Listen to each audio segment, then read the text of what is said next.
All right, so welcome everybody. Obviously, this is part two for setting up your athletes for success. Our speaker today is Casey Galvanic. Just appreciate you all coming.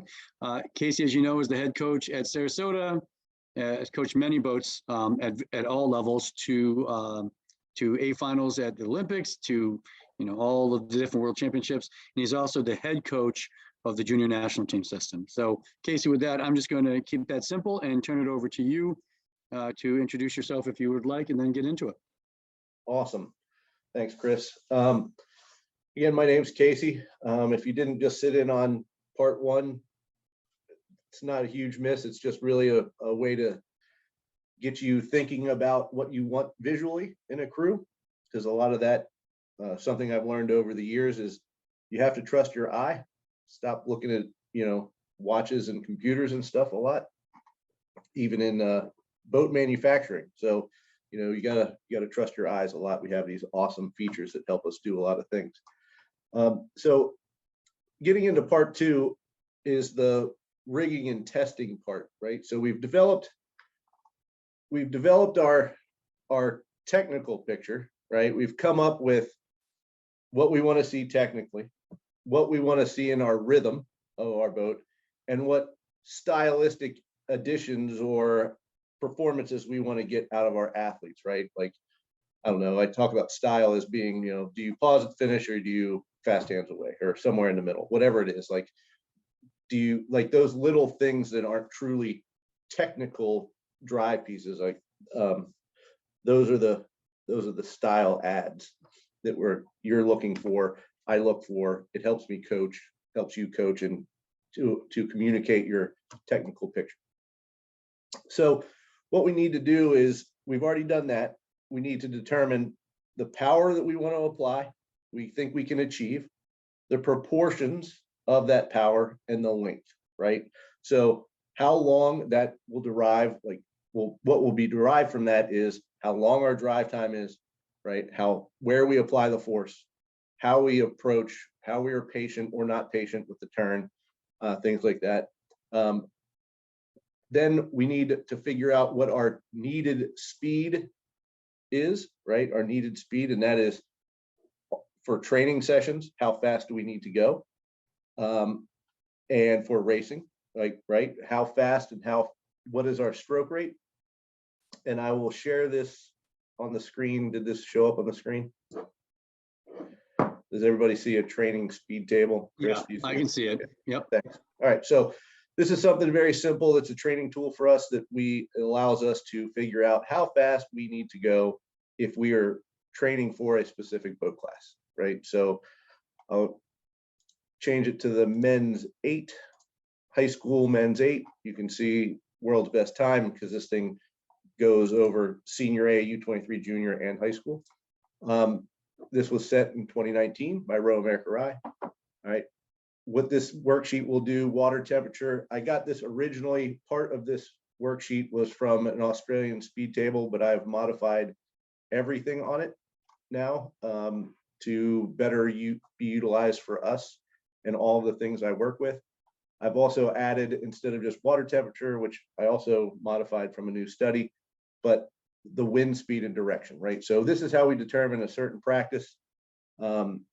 Say the world's best time, or best time for youth 8, boys youth 8 is a 5:45. I'll type in what I think we're going to do on the day, and we'll say that's a 6-minute split or 6-minute 2K. And if I really want to go into it, and I'll talk about the wind speed, and then we'll find out how fast they should be going. Right now, if I think my crew can go 6 minutes in perfect calm conditions, then I see that we're going to have a 2 meter per second cross tail. The time, the 5:53 is what I would expect for a 2K. And then you see all the splits that we use training. If we're doing stroke rate pieces, like 83% speed at stroke rate 20, you see we need to be going a 146 split for that day. We need to work on it. That's what we're trying to achieve, right? So the wind has worked pretty well. In 2018, we were training to a 5:44 Split, we had a 5 meter per second tailwind one weekend. We did 4 by 2K. We tested, the water got pretty bad towards the top of the course, but we went between 548 and 544 for all 4 pieces in a very, very, very strong tailwind. That year we went, you can see the time, right? 541 is the projected time if we rode perfectly and probably did only 1 piece. We went to nationals that year, had a 2 meter per second cross headwind, and we went, I think we went either 613 or 618. So you can see the time should have been 616 if we were perfect rowers or the rowers were perfect. It helps us train and figure out what we need to do and what our expectations are, right? So every day we have a goal for whatever boat class. If we were doing the, I don't know, men's single or whatever, you'd see that's the world's best time, even though he was in high school. So, you know, anybody that thinks that they should be going to worlds in a single that asks me to work with them, I'll give them those splits to work with. If you're a lightweight female, like a lightweight double or a single, we'll change, you know, you're a senior athlete and you're a lightweight women's single, world's best time. We work off of a little bit slower than that because of the conditions they were in, but this sheet will also pull the conditions out of the equation for somebody, right? So if 724 was actually set in, you know, 4 meter per second direct tail, they really did 758.5 in flat conditions, right? So we can utilize that to see what we need to do on a daily basis, or, you know, the athletes can have access to this and they'll make the changes as necessary. But it's to make sure that expectations are correct. They know what their training splits are. If they're out on the water, you know, if world's best time split is a 218 at a stroke rate 19 or 20, if they're doing a 18K steady state row at a 1.5 millimole, 77%, this is the split that I'm asking if they're trying for world championships. So those things are how we train, right? Needing to know that and be able to test against it is very important. And that's one of the base of this discussion, is how to get there, or to get as close, or to make changes and see how fast you need to go.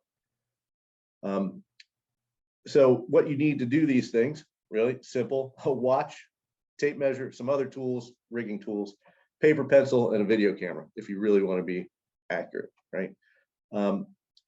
So we'll talk about getting into this. I'm going to open up the chat here and the questions so I can see them if there are any. Ratio we talked about in the other in part 1, and how to achieve that, right, rate of striking. So years ago, in some test with my college professors, we did this little program to figure out what is the race stroke rate, what's the most effective and efficient stroke rate. So we had physics majors, mathematicians, statisticians, and a biomechanist from back in the day. And we did this, and we developed 37 strokes per minute was great if we could teach it, if they could row it, right? So now 37 strokes per minute doesn't even sound like a consideration, but that's what we have tested on. I still race my high school kids at that race pace in the 8, the 4, the straight 4, right? We're going for that. And in the smaller boats, right, we're still trying to inch up the stroke rate so that we can maintain speed. And since there's not as much momentum, right? Positive momentum of the system. So our rate of striking is pretty much around 37. That's what we're going for. We're trying to determine that, but based on the boat class, how much time is sustainable, right?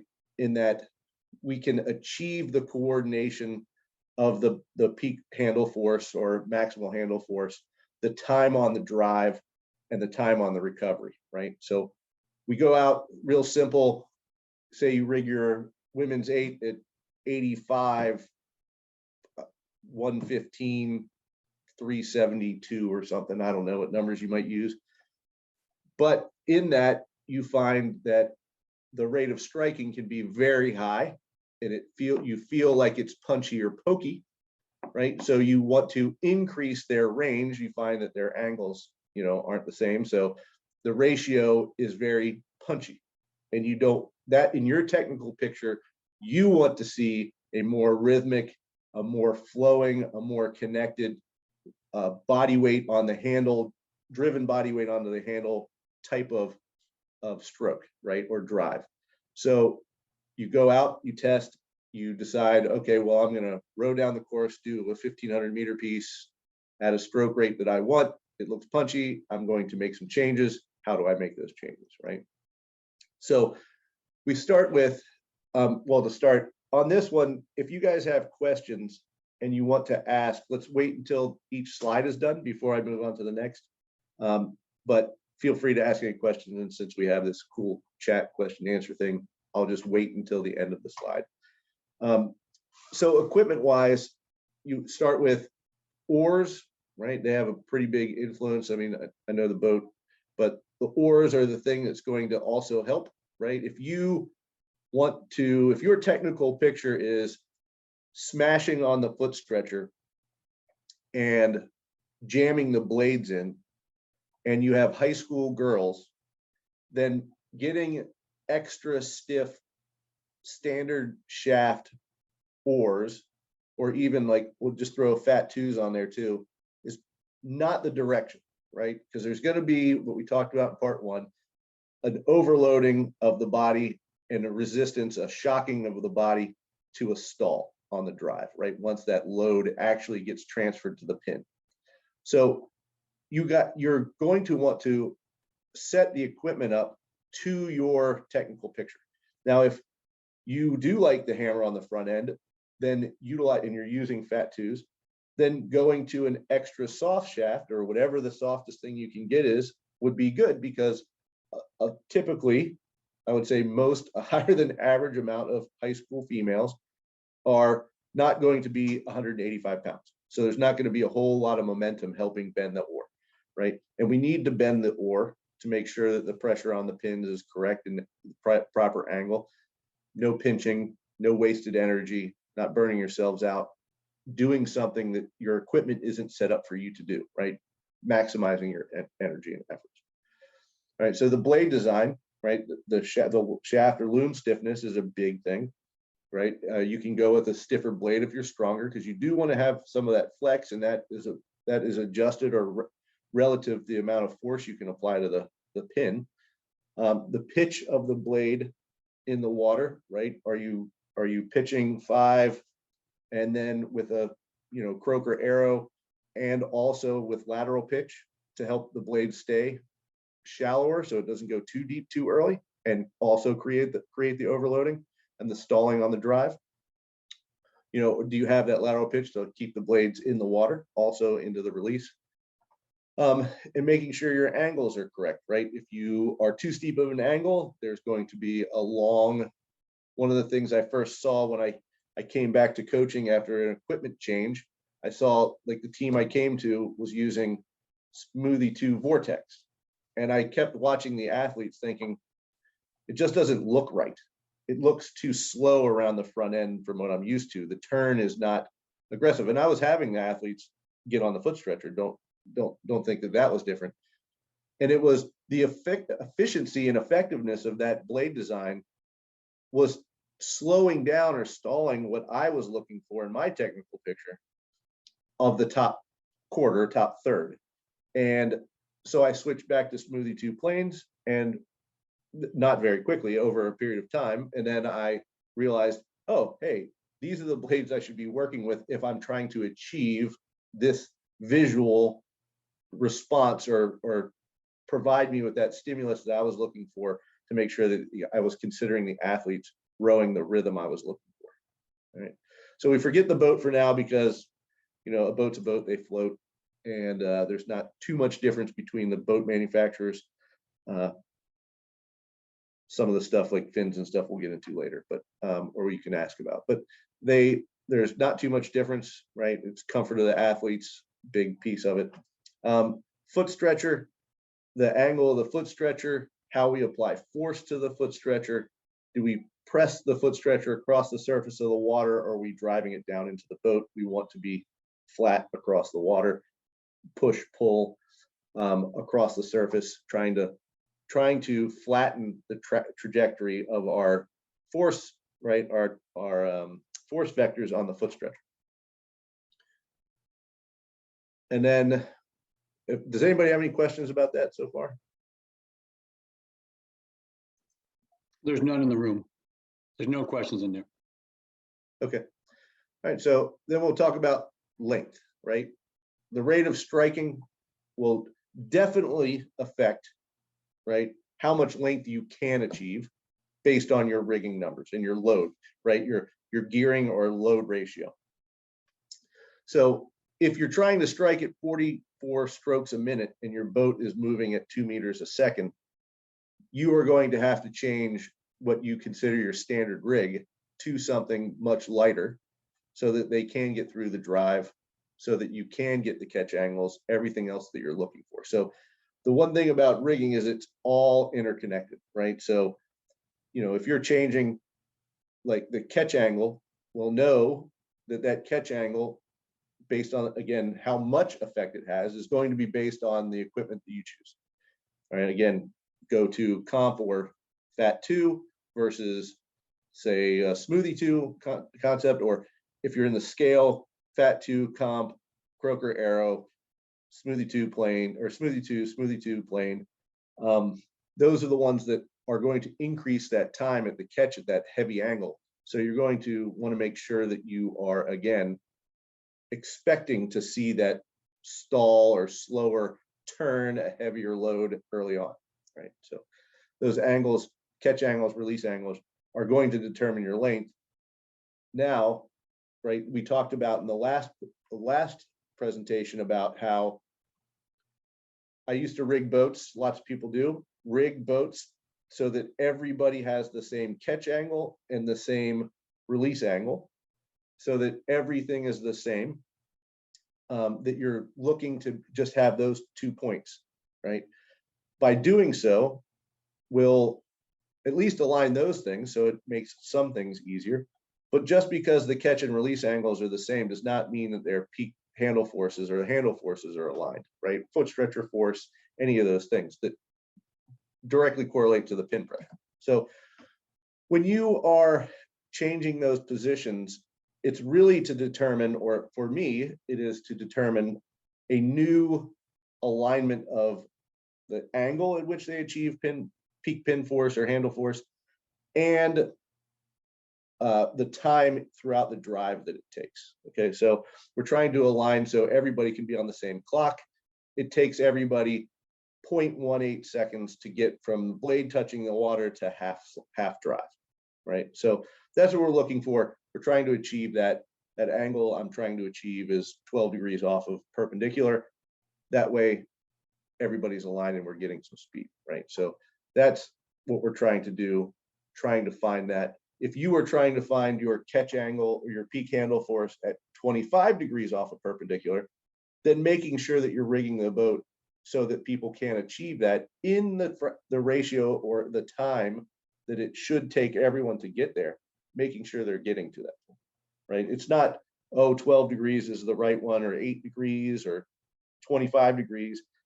Making sure you're rigging everybody to get to that point at the same time on the timeline is the key, right? So making sure, you know, catch angles might be a little off, adjust that with, you know, a little more forward body angle or pelvic angle, getting the top of the pelvis turned over if necessary. You know, the release angle, if somebody's got to lay back a little longer, farther because they are short, make that adjustment. But adjusting the bodies around to make sure that all of the timelines are being achieved at the same time or executed at the same time. So on the drive, we have our effective length, right? So that is the length at which we are no longer slipping through the water, and slipping is what you determine what you consider slip, and you're not washing out at the release. So the blade is effectively established and you start extracting. So if you are, I don't know, a typical American rower, you want as much length as possible. You're trying to get to a certain catch angle and release angle, say it's 65 and 35. I don't know, trying to really get out there to that good 100-degree angle. I don't know. So you're reaching that.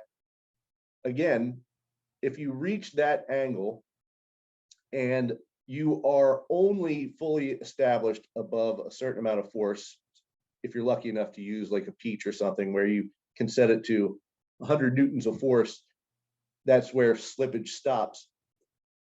Say it takes you 15 degrees to get to that force, and 15 degrees before the release, you start to slip below 100 newtons of force. You can subtract 30 degrees from your overall catch length, which was 100 degrees. And now your effective length is down to 70 degrees, and whatever that translates to in the boat based on your rig is your effective length, right? So we're trying to make sure that with that effective length, your drive time, again, we mentioned this in the last part, your drive time is physiologically capable of being reproduced all the way down the course for the first 1900 meters. So that's what we're looking for. And how do you adjust that, right? So again, well, the power, is it translated the peak power timing, right? Do they all achieve it at the same time? Say in a women's high school 8.21 seconds from touching the water to half slide. There we go. We got to our peak timing. Everyone's there. Is our peak duration, right? Again, do we want to see that duration be, you know, a millisecond, or do we want to see the duration be leveled out like a plateau for as long as possible, for 0.2 of a second? Peak position is another thing, right? We talked about peak handle force on time, but the position is where on the drive, if there's a stroke length of 100 centimeters, just to keep math easy, 100 centimeters, where do you want peak handle force to be along that 100 centimeters, right? A lot of people say the peak handle force in faster boats needs to be closer to 0, and slower boats needs to be closer to 100, right, on that sliding scale. Again, finding that to make sure that the boat looks as if you want it to look, as it should look to you. That's where how to approach that peak handle force, right? Do I jam on the foot stretcher, get peak handle force to climb very fast? We talked about getting over, and tomorrow it might be discussed with Valeri, that at getting above 70% peak handle force as quickly as possible helps a boat move and stay at pace, right? So getting that up, do you go through just smash through the 70% of peak handle force as quickly as possible and climb to 100, and then get 100 in the first 20% of the stroke? Or are you looking to delay it a little bit to increase, you know, the duration of time above 70%, or do you want it to be a little spike, right? So again, position and time are key. Again, now that length, if we're looking for 100 centimeters, which none of us are, we're all looking for about, you know, 185 centimeters. I'm sure we'd all love our high school and little kids to have that kind of stroke length, but we don't want to, you know, put somebody in a weak position that hurts them with the load we're giving them. So you find your stroke length, adjust, you know, your stroke length to then adjust the pin if you need some more length. Do you turn the pelvis over more? Do you lay back more? Do you pull the pin in, right? If it's an extreme case, pull the pin in on somebody and then change the load ratio on the oar. Those are all things that you have to look at, right, to change the drive timing. You know, so the rate, again, will come back to rate. If you want to race at a certain stroke rate, you have to then find the right ratios to make sure that they're capable of establishing that rhythm and then maintaining that effort, that load for 2,000 meters for most of you, 1,500 for some of you. But then moving on from rate, slip, right? So the slip, we're looking for, some people want slip. They want to take the blade, turn it. When we watch that video, the Dutch would have, I'm not saying they're going to purposely miss water. They're turning, it's softer. They place the blade. There is slip there because slip is measured from the greatest catch angle to when you reach a certain force. If you are in the air doing that, and once you touch the water, great. There's your approach. Again, it's your technical picture that you're trying to do. If you want the slippage to be in the air, then you're most likely not going to jump on the foot stretcher hard, because you're going to be jamming the blade in. The lower skilled athletes are going to drive their blade very deep in the water. They're going to lift their bodies out of the catch, driving the blade even deeper, and it's going to compound on itself. So how you achieve your slip, right? And I'm not saying, like, I like to have some slip because I believe in the fact that momentum also increases the application of force against the pin, right? There's a limit to it. We want to see a little slip. You can never be, I mean, sometimes it reads 0 on the equipment. I think 0 slip is like lifting weights all the time. It's not very effective for a moving system. So there's got to be a little slip to get connected, utilize that momentum, but how much slip and where that slip is, either in the water as the blade is knifing through, right? Cutting out, because the blade cuts out as the angle decreases, and then, or comes off the catch angle. So there's a turn. I like the slippage in the water. I don't like the slippage in the air, right? So, but that's an approach, right? That's my technical picture. And again, you have to make that choice. Like, how does that technical picture get achieved effectively? Like stopping the blade and smashing the face of the blade down to the water like a fly swatter, and the water's a fly, is not a truly effective approach for 2,000 meters. So we need to make sure that we're utilizing and optimizing our efforts through that slip approach. Again, or design and flex on the drive is going to determine, well, should be helping you determine how you want to approach, right? You can always go the reverse side and say, well, this is the equipment I have, so this is what I need to teach, because not all of us can afford all kinds of equipment to, hey, I'm going to go try these oars and this oar and whatever it is. There have been teams I've talked to that have said, I've worked on the proper catch all season, and right before nationals, we tried the fat twos. I gave up and we went faster. I mean, I'm sure the taper has something to do with it, but also with that crew, their catches were not good. And he said, those blades helped us actually just get connected when we turned, because we were actually jumping on the foot stretcher. They were a hard turn. The smoothie 2 planes were causing a little slip because of their catch approach. So they chose to go with the fat twos. Very strong group, very fast, and they were rewarded with the choice. So just seeing how to approach, right? Taking a systematic approach to every detail here. On the recovery, a lot of the times people talk about, like, all right, how do we pause, no pause, does it matter? And I think we all know that at race cadence, whether you pause or not, it shouldn't be there at a race speed, right? So for the crews that I coach, where we use the pause because we're trying to teach the application of pressure to the foot plate properly at the catch and the turn, we use the pause, and if we're rowing full pressure pieces at a 22, the pause is long, because we're trying to take away all of the slop on the recovery to teach the proper approach to the turn at the catch.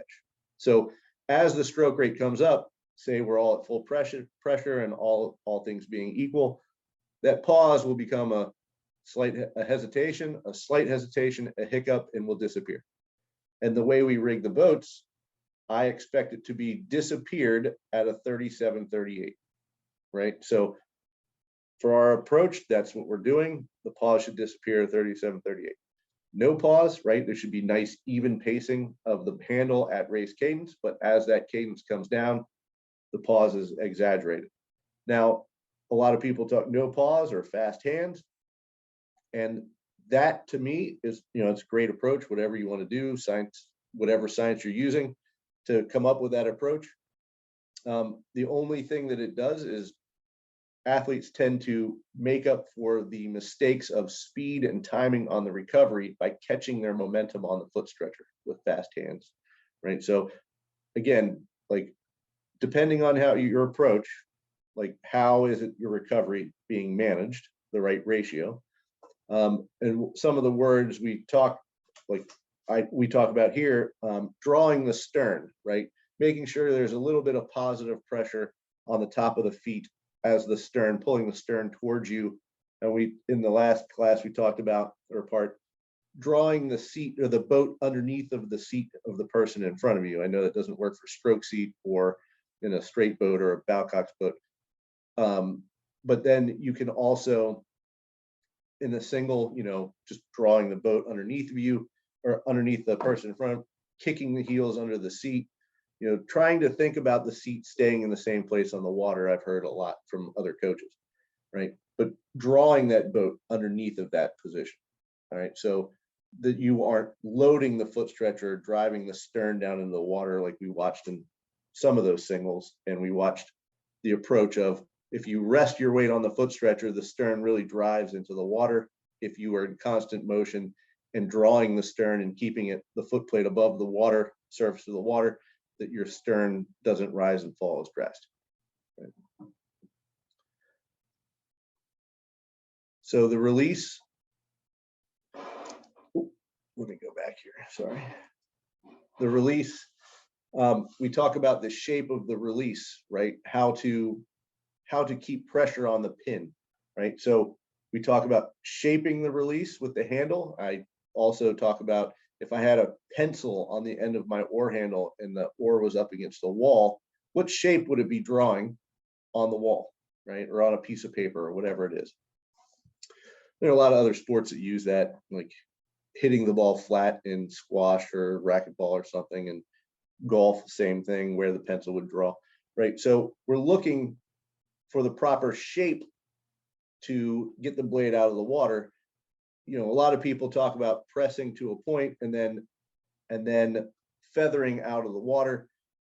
The way the water flows, like if not everybody knows this, the water changes direction over the face of the blade after perpendicular.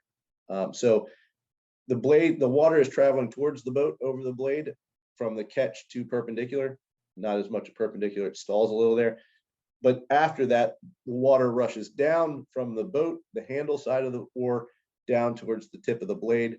And it is rushing, clearly it's rushing over the water at its fastest velocity at this point, which creates almost like a wing lift, right? Water over the different shapes on the front and back of the blade. And if you try to feather out of that with that blade, it's essentially stuck in the water. So you are going to scrub the top speed off of your boat if you are just feathering out of water. I know people talk about there being a pocket on the backside of the blade. If you're tearing water and that pocket touches the backside of your blade, you are effectively tearing water and not getting out all of what you're putting in.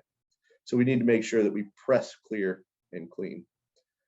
I'll get to that question in 1 second. The speed of the release, are you rushing? Are you heaving? Are you tossing? Are you just consistently good pressure through and shaping the release? Again, with the pause, no pause, how do you teach? If you do a pause, how do you teach the release? Because, like our release is feathering after the hands have hit the lower hemisphere of the shape of our release. So the hands need to travel a little away as you're feathering the top edge of the blade to bow, right, or rolling it to bow. So how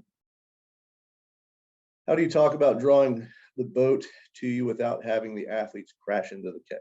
So we do some, good question, we do some drills. I talked about them in the last thing about drawing the boat, and then I talk about, when we're exaggerating it, letting the blade stop your sternward motion, right? First step, draw the boat, place the blade, make sure the placement stops you from going towards the stern, right? Or stalls it, slows it, right? So that you can get comfortable with squeezing and getting that coordination between the bottom edge of the blade and the pressure on the top of the feet, right? So that part is good. And one of the drills that we have also done is I will have athletes take their feet out of the shoes, and this works with a wing boat or not. You hook your feet, your heels, on the stern side of the foot stretcher or the wing so that they have nothing to push on, right? So they can only draw or squeeze compression.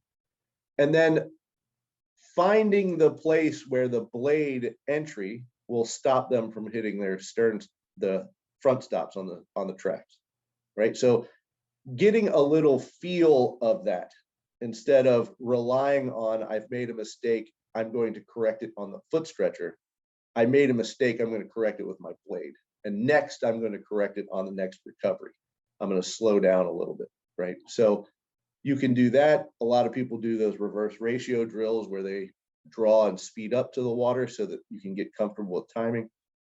But that is the skill. I will say the management of the foot stretcher is a skill that will separate medalists from also rans, no matter your genetic ability.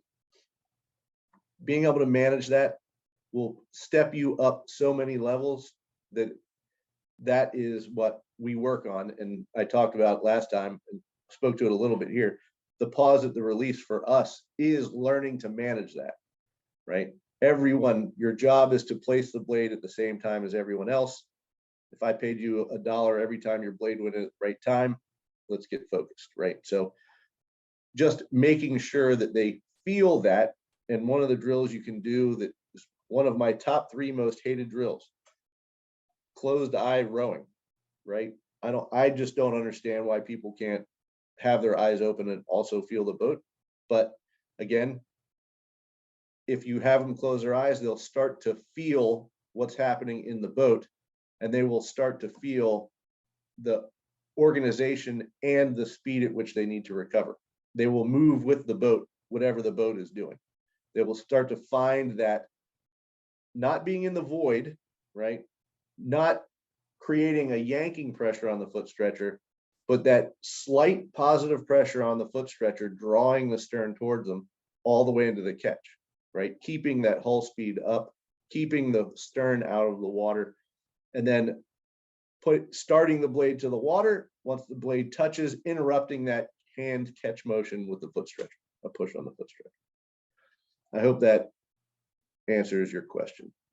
But one of the other things that I think I got, can't remember who I got this from, but I utilize the brake on a car a lot, right? Most of our athletes at least drive or have been in a car.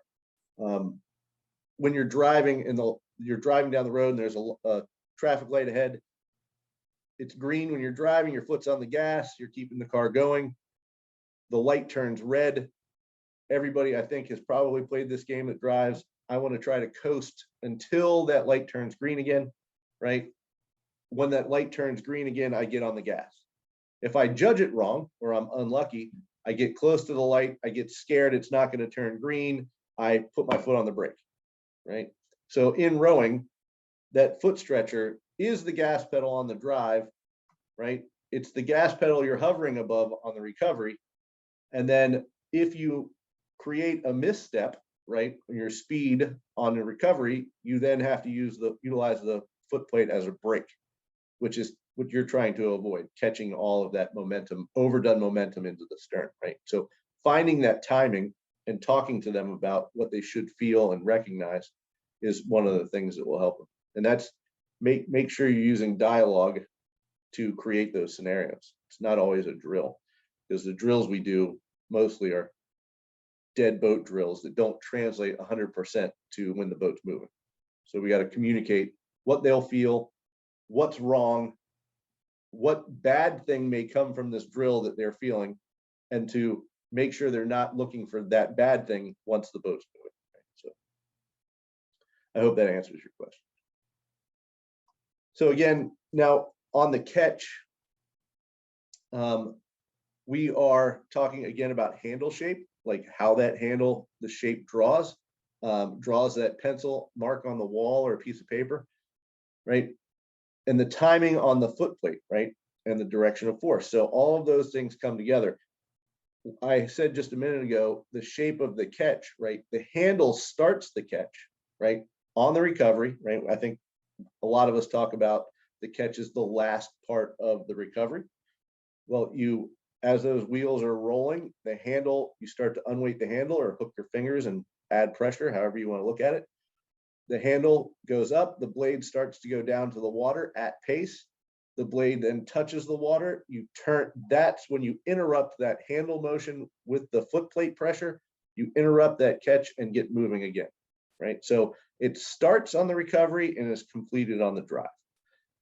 Unless you want to have a ton of backsplash and it's all on the recovery, like every placement drill that we work on, right? Kids try to splash each other to get comfortable with that.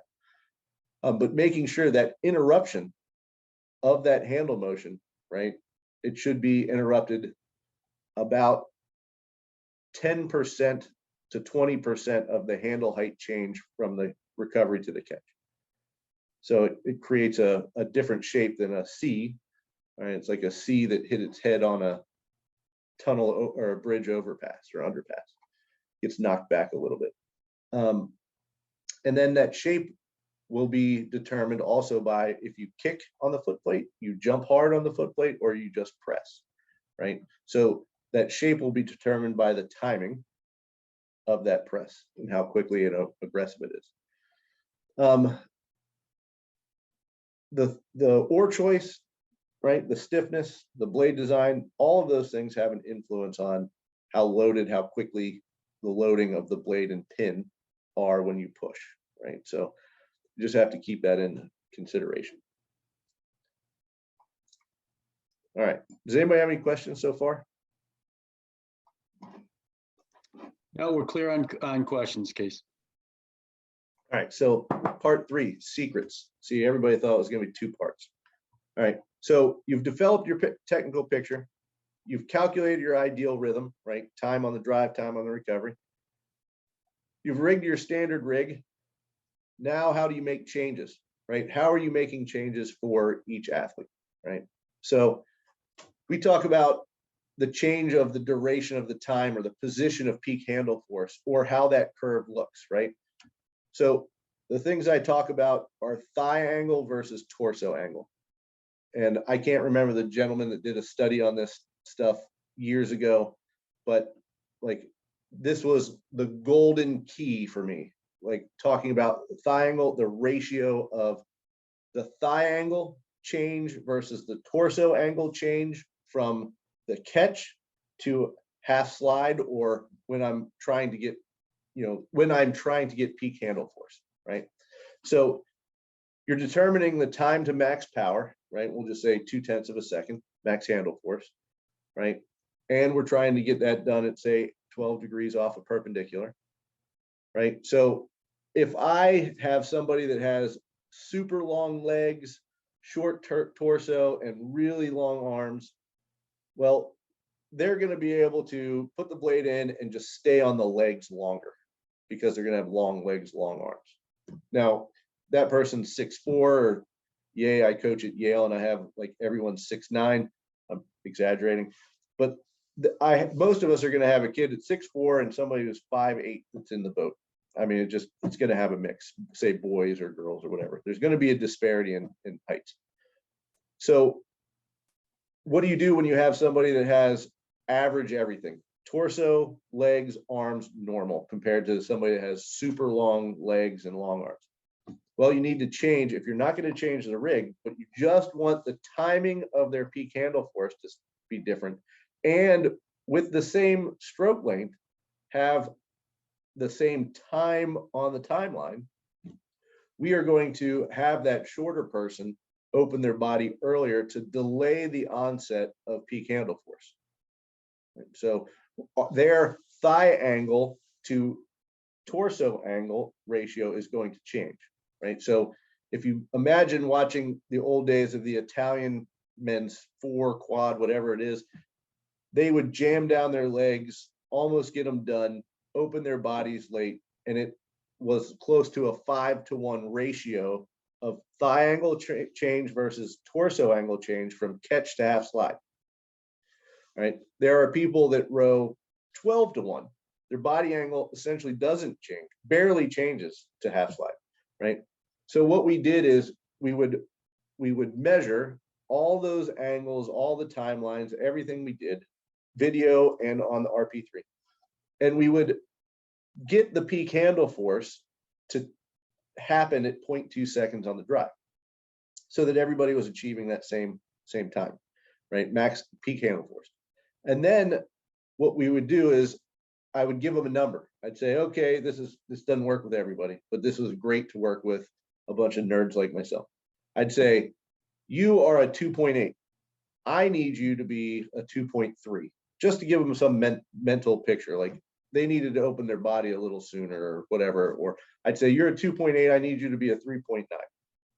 And they would get on the RP3 and we'd see what they were, and then we would adjust. And I would take video of them on the water, then find the time on the timeline where we wanted peak handle force, measure their angles, thigh, torso angle, the differences from the catch to that position, give them their ratio numbers so that we could get all of that aligned.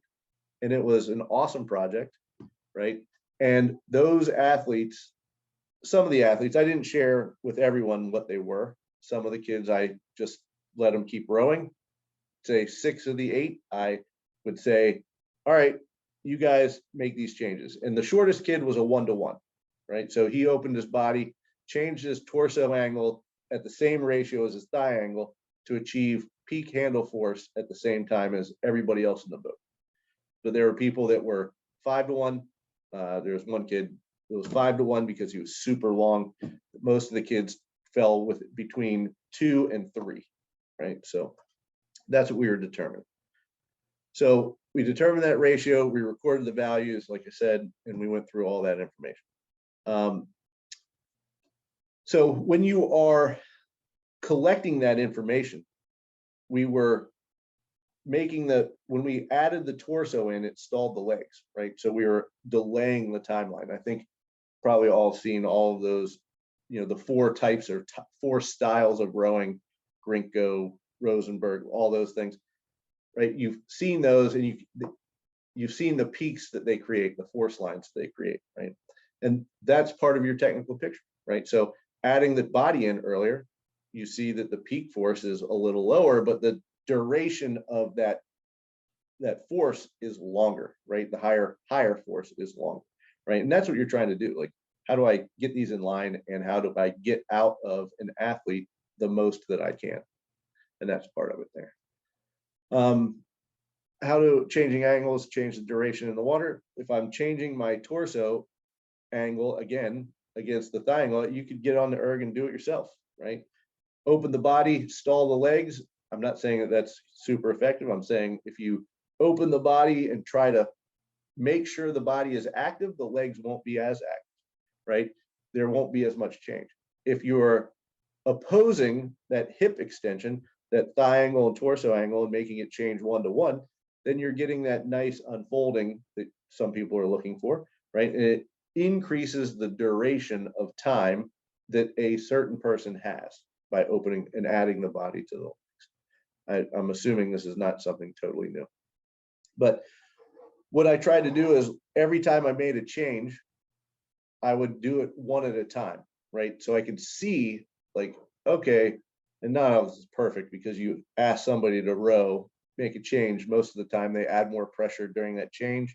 So because the splits drop doesn't mean that it's perfect, right? So recording it, reviewing it, learning what it looks like and not what you have to see on the computer is part of the process, right? Like correlating what you've collected in data to what you're seeing will eventually allow you to, when you're making changes, see that somebody's doing what you're looking for without having to hop back into the technology room.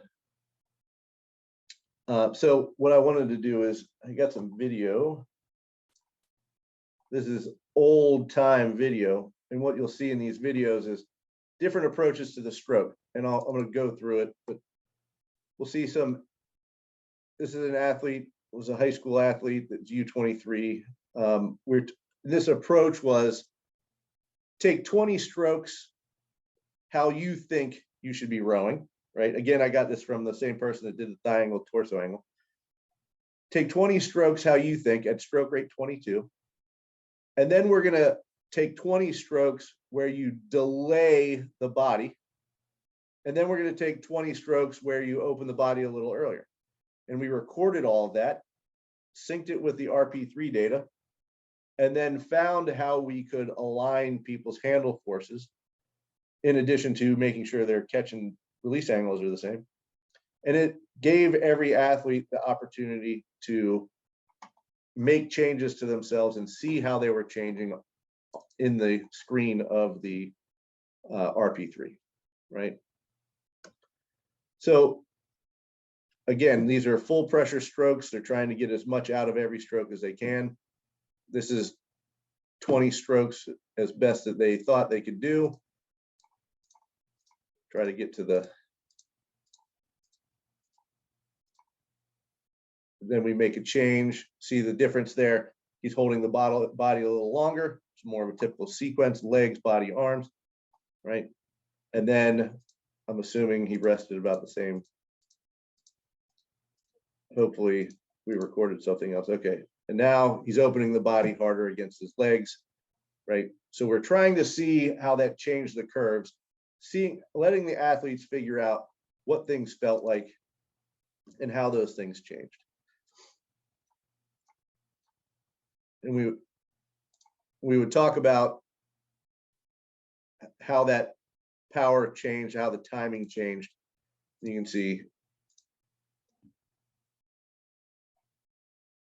can see, while they're rowing, the rhythm, the drive rhythm changes too. A lot of time, like see that legs, body held, patient with the body, and then the handle speed is quick, right? What we found was when people were opening their bodies extra far like that, the handle force was dropping off because they're settling their weight in the seat, too much body opening. You feel like you're doing a lot of work, but there's not enough horizontal motion of the shoulders to maintain the handle force.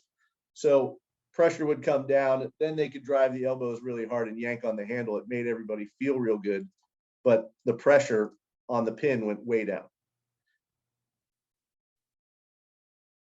So you can see that rhythm, right? And this is the shortest kid in the boat this 1 year. So they all like most of the guys had this tendency because the strongest kid on the team grabbed the handle on an erg. So they decided, well, he's the fastest, we should do that too. But he's the one that we changed to get the thigh angle and torso angle to be 1-to-1. Here he is, again, holding the body longer, shooting the slide, right? Or what you would consider shooting the slide, making that adjustment to see how that changed his curve. And then you'll see opening the body more early in the stroke. So that was the tallest or the shortest kid. This is the tallest. He didn't have the most unusual frame. Another athlete had slightly shorter torso, longer arms, and longer legs. But this is the biggest athlete. So going through 20 strokes at a time, like here's one, trying to be more patient with the body, being more delayed. And here he's going to open up earlier. All right. So what you were seeing is most of those athletes were pretty typically truly sequential, right? Legs, loaded the body weight onto the handle with the leg drive, extended the hips to keep the pressure on and the pace of the handle up, and then drove the elbows or did the arms, right? So most of those were typical. And then it was, like I said, we had to just tweak a little bit to get their handle forces in line. Instead of them just rowing hard, they were rowing with proper time. We adjusted for the torso length, and a lot of that was because of their leg length.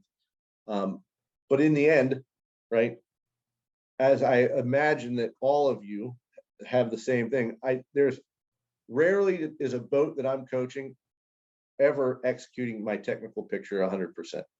Never. And there will be one person in the boat that's doing it. What everybody would say, oh, that's rowing properly. Not everybody, but a lot of people would say that's rowing properly. The other people, what are they doing? Well, I am not looking for carbon copies because the kids aren't carbon copies or the athletes aren't carbon copies. what I'm looking for is to make sure that their inputs and outputs are aligned, that we're optimizing our inputs and outputs. And so each of those individuals, like a friend of mine saw one boat, I think we were running at the head of Charles or something, and he said, they all have different bodies. I said, yeah, but they all have the same peak handle force, right? Some are opening their bodies a little earlier, some are doing this, and there's trade-offs, right? Not everybody, if everybody rode systematically or carbon copy, then there would be a slight bit more of momentum created in the boat that we're also trying to utilize. But the trade-off with efforts and communicating where you are in the race and how much you should be trying has aligned a lot better when I adjusted, instead of carbon copy rowing, to making sure that the peak handle force is aligned. And the curves aren't, I'm not trying to make identical curves, because you can't do that. Well, you probably could, but I'm not trying to force that. I'm just trying to make sure that all those curves, at a certain time and position, they cross each other. If somebody has more force they can apply, then great. If somebody's less, but we're hitting that at the same time, so that the boat feels that ever dreamy light sensation that they've been looking for. So that's the number one thing. Again, trying to make sure your technical picture is achieved, but then how do I modify? Like I'm not satisfied with saying you have to do everything the same. That's not exactly going to make your boat the fastest. But convincing everybody that we all need to do a certain physical activity at the same time is going to be a lot easier.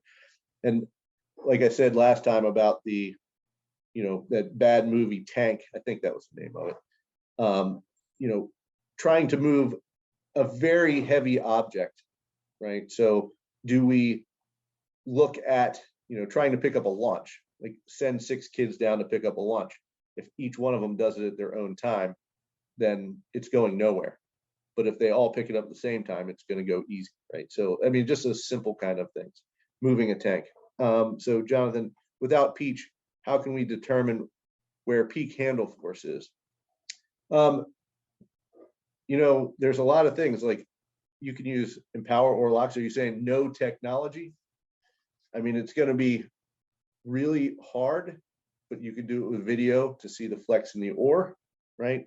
You could, I mean, it's not going to be perfect by any means, but looking at that, looking at the speed generated, if you have speed coaches, if you have coxmates, you have the ability to pick up that fin, that impeller picks up data points at an incredible rate. So you can see how people are doing that as a boat, as a unit. But without some technology on the water, you aren't going to determine it. But if you can get an RP3 or something that can output that kind of screen for you, then utilizing it on land and then trying to get them to execute it on the water is the next step, right? So that way, at least they know, marking with tape, positions that they should be. There's lots of mechanical things that you could use to just get them to understand at that point. I'm joking when I say it, but at that point they should be gritting their teeth, right? But having something to determine where it already exists, and if that's an RP3, at least you're, like I said, the process. Record what they think is great rowing, record a small adjustment in one direction, and then record a small adjustment in another direction. And then you mechanically want to go out there, like mechanically, I mean, use tape, use those bio row angle sticks are great. Using that stuff to then get them to understand it will also help. Like, I don't know. Let's see, what is it? Use the toes. Is there 10% weight on the ball? So there's going to be a bind. I'm now moving on to this. There's going to be a binding force, like your flexibility in your Achilles is going to determine how much you can keep the balls of the feet off, right?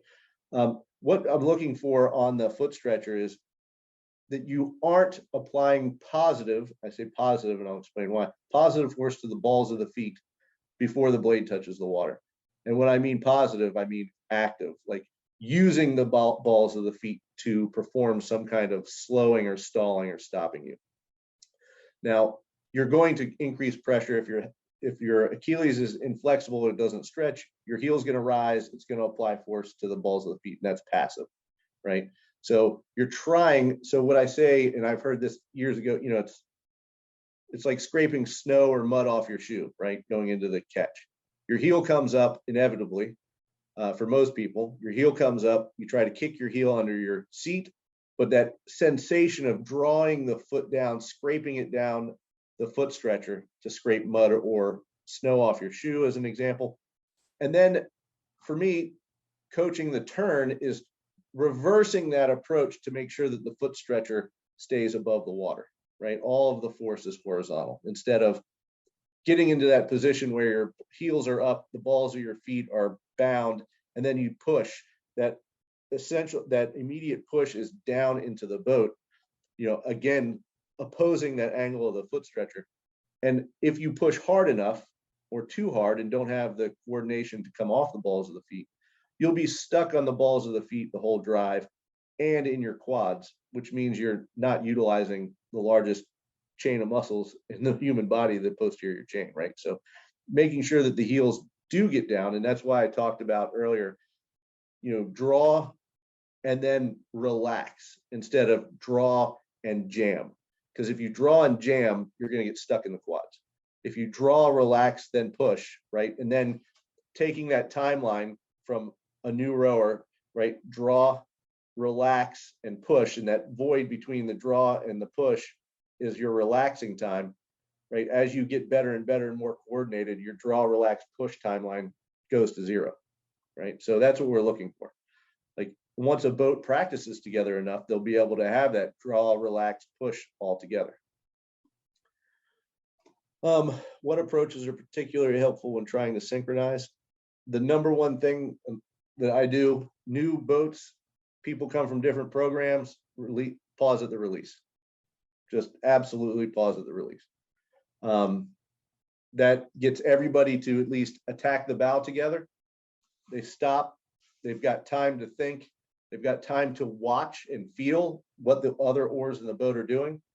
I especially use that when I'm teaching like athletes that have never sculled before. We'll take sweep rowers, throw them in a quad. Every stroke they'll pause at the release because they need to make sure the boat's set, the hands are in place, that they can clear each other on the recovery. That's the number one thing, pause at the release. Every stroke until you get everybody starts to understand each other. And like with the junior team, we have kids come from all over the place. They all have different techniques, different styles. But if everybody finishes a stroke together, we can at least follow stroke, whatever rhythm they're sitting, and make sure that everybody has time to complete it. Without force sensors in the boat or an RP3, only a Concept 2, how do you optimize the boat rower rig? I don't even try. I'm sure there's some apps on phones that you can throw onto Concept 2s. But remember that Concept 2 output is not the same measurement, right, as the RP3. So when you're looking at it, it's a power output. So a lot of it, I mean, you can use slides, right, on a Concept 2. Those are very useful tools. It allows people to align their pressure. You can lock RP3s together so that people are feeling the pressure, feeling when somebody's on the foot stretcher early or late, you're carrying their load or they're carrying yours. Slides will help you get in time. I know it takes up a ginormous amount of space if you're going to do an 8, but it definitely helps. So, and then take video of your team doing it and saying, all right, this person in representing 5 seat is doing what I want. Now move out from there and start having people try to feel different things, right? Feel like you're taking a little longer to apply pressure, right? It's just, how do you communicate with language the understanding of the change you want, right? So if, bow seat, I'm just going to assume that's your shortest person, is doing the same sequencing as 5 seat, who's a foot taller, then you're going to see them throw their legs down. They're going to be empty, probably going to open the body, trying to find the resistance in the chain again or the handle, and then drive the elbows real fast, yank to find the spinning flywheel again, right? So when you see that emptiness in the video, you can start to say, all right, well, I need you to start opening your body a little earlier so there's no whipping motion, because that whipping motion is constant loss, right? It's loss of the flywheel with as the legs extend fully. Then the body swings, finds the flywheel, and as it finishes its extension, loses the flywheel. Then you drive the elbows hard or yank, you're finding the flywheel again, right? So there's connection, loss, and then connection again. If you can tell them to get the body weight against the handle, right? Maybe open up a little early and drive, then they're going to be able to maintain that elasticity on the drive, that good connection. And you can start to see in the video, it doesn't look loose or lost, right?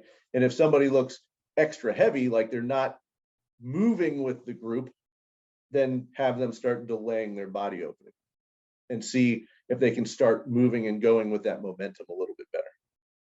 And hopefully that's a good thing. And then you can always ask and we can troubleshoot figuring out a way to look at video or set them up to be able to get it. But a lot of this is going to come down to feel. Well, my friend, I hate to cut you off. Yeah. So any questions, contact. Mopboy, it's mopboy@sarasotacrew.org. That'll actually work. So. Yeah. Are there any other last minute questions out there? Well, Casey, thanks so much for sharing your knowledge and taking the time to be here today. Thanks for everybody for coming.